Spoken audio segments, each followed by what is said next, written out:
Ajde, traje na другото, министър.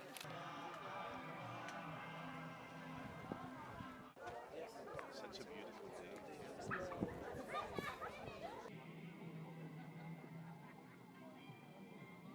Може да ги даде. А не, това се провинциалски реп не добре.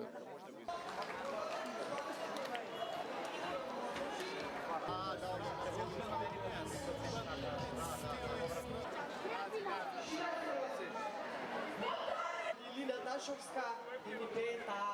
Aplauz!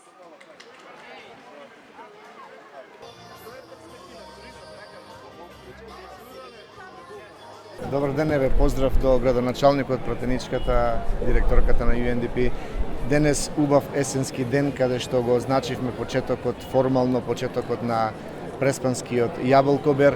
Имавме можност да посетиме и плантажи. Ова што денеска го видовме во организација на општината на самиот плоштад, каде што се сретнавме и поразговаравме и со фирми кои ги снабдуваат земјоделците со модерна механизација.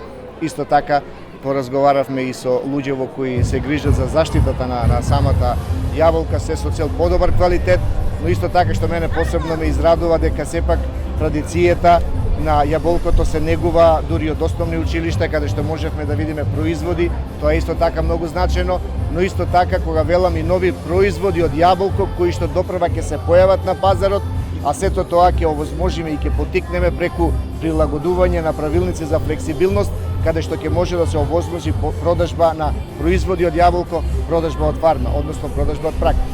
Она што може да го видиме, ја би посакал една успешна берба, што повеќе конзумно јаболко, што помалку индустриско, затоа што тоа ја зголемува и цената и вредноста на вкупната берба. Министерството во последната година дена постојано сме во контакт со овоштарите од Преспанскиот регион.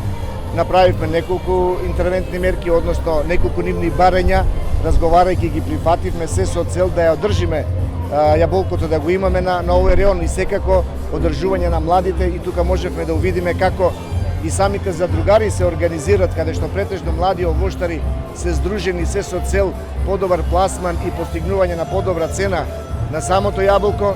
Она може да напоменам дека тече, дека до крајот на октомври треба да се пријават сите оние кои што имат предадено индустриско јаболко оваа година и минатата дел од нив, затоа што планот е некаде веќе со ребалансот на буџетот околу 160 милиони денари се обезбедени за исплатата токму на она индустриското јаболко која минатата година и те како доминираше и некаде околу 50.000 тона беа откупени и извезени, се со цел задржувањето на производството.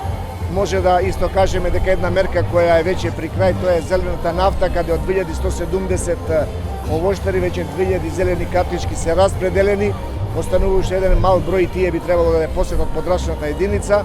Така да со мерките продолжуваме оваа година веќе заедно во договорот со овоштарите. Оние 3 денари кои беа ги преточивме во површина по хектар и очекуваме ова прва година, наместо да разговараме за одредени проблеми, да разговараме како подобро квалитет да имаме, како подобар пласман да направиме, а ние од наша страна се обидуваме да промовираме и на нови пазари. Пред се кога зборувам за нови пазари, тука ги зборуваме Јордан, Египет, Иран, надвор од она што традиционалните што ги имаме према Русија и Украина, така да заеднички да ја достигнеме целта, а тоа е не да го одржиме, туку и да го зголемиме производството на јаболката, да одиме на промена полека на сортиментот, бидејќи сепак мора да се соочиме и со европскиот пазар, кој што и јаболката од овде да ја имаме 12 месеци, не само во одреден период на годината, а тоа ќе го направиме секако со нова стратегија за изградба на откупно-дистрибутивни центри, за ладилници, кои сите заедно ќе придонесат кон она главното, да имаат земјоделци можност да си го развиваат својот бизнис, а ние како држава да имаме извозно ориентиран производ и секако не само конзумно, туку и преработка од јаболка.